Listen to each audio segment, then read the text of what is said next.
This is Van Welton recording in Chicago, Illinois, speaking to Eugene Holloway, a former classmate from St. Emma Military Academy in Powhatan, Virginia. We were both graduates during the year of 1965. Hi, Eugene. How are you, brother?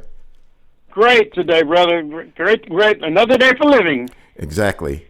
Eugene, as I indicated, I deeply appreciate you taking the time to commit your comments in this audio format for the listening audience, because this history will not be lost as a result of either one of us making our transition. As an example, years ago, I had a consulting firm, and I was asked to consult a black artist in Newark, New Jersey. And he was so talented, but he kept all his art to himself. And my job was to get together with him and have him introduce himself and his art to the general public. He didn't want to do that. Even at my insistence, he didn't want to do that. His art was fantastic. I think the point that I learned at that time was simply that if, in fact, you have a gem or something, a precious commodity, the real importance of that commodity can only be equated by virtue of how it's received by the public. You can't keep good things to yourself. Do you follow me? Amen. Yes, sir. Indeed. So let's start at the very beginning. It's 1961, and you're in 8th grade. You're considering something about a black, Catholic, strict, elite military academy called St. Emma Military Academy. Whose decision was it, Eugene, for you to attend St. Emma Military Academy?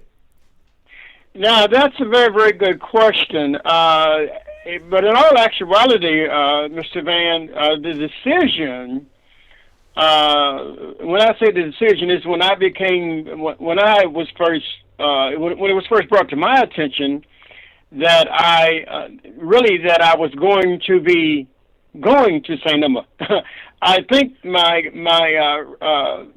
brother really just went through the motions of giving me the impression that it was my decision, but in all actuality, when it was brought to my attention, the process had already been in place.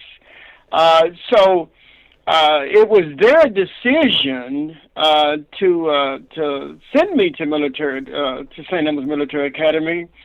So I think it was just a formality of them asking me, did I want to go away to school? Now, when they asked me that question, they did not designate that it was St. Emma's, okay?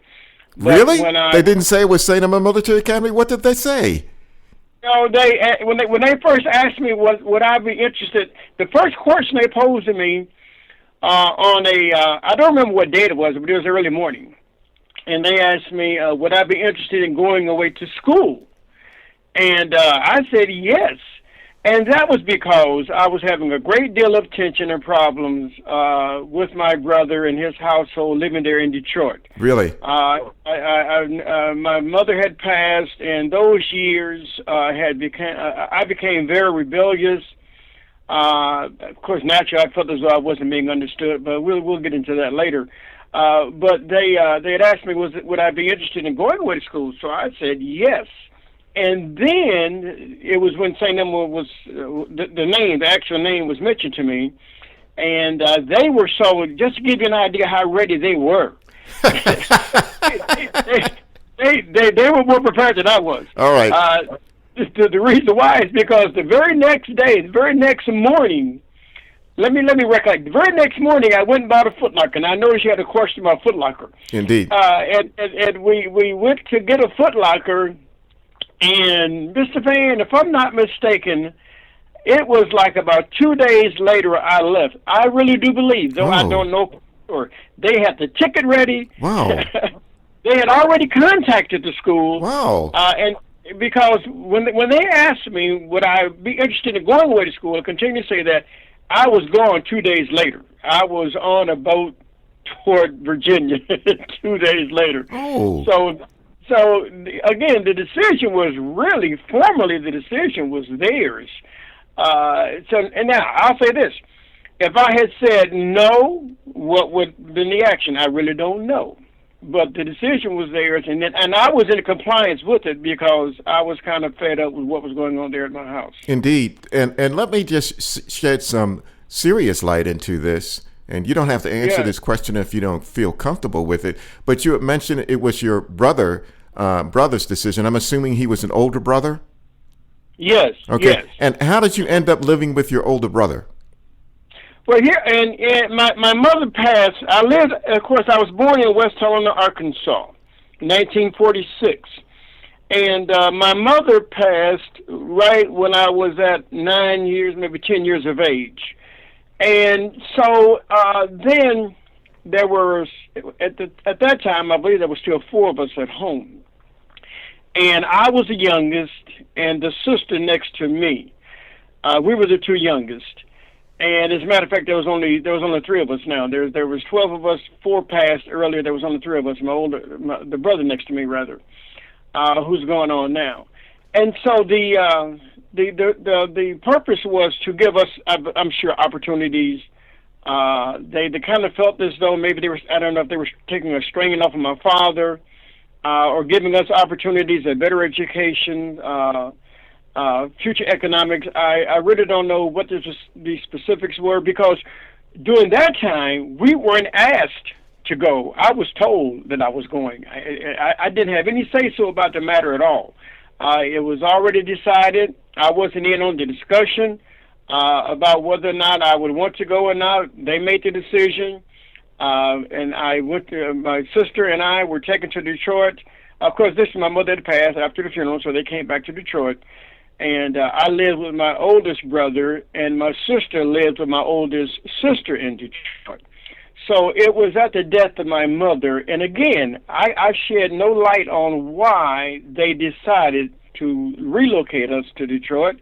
But again, I suppose it may have been to ease the burden on my father, who was really not that much of a leader in my family. My mother ran the family. Understood. So those are some other areas there. But it was really because of the death of my mother. Did your brother have a military background? Is that why he was interested in St. Emma? And if not, was there another male member of your family that had a military background and an interest in the military? Now, at that time, no. My brother, who's passed on now, he was a dentist in Detroit. And he had not served in any branch of military all of his life. My oldest brother, the next to the oldest brother, he eventually spent close to maybe, 15 or 20 some odd years in the military. But at that time, he was attending Xavier University. Where is it? In New Orleans? I think Xavier's in New Orleans. I think so. He was attending Xavier University. So at that time, and my father had no prior military experience.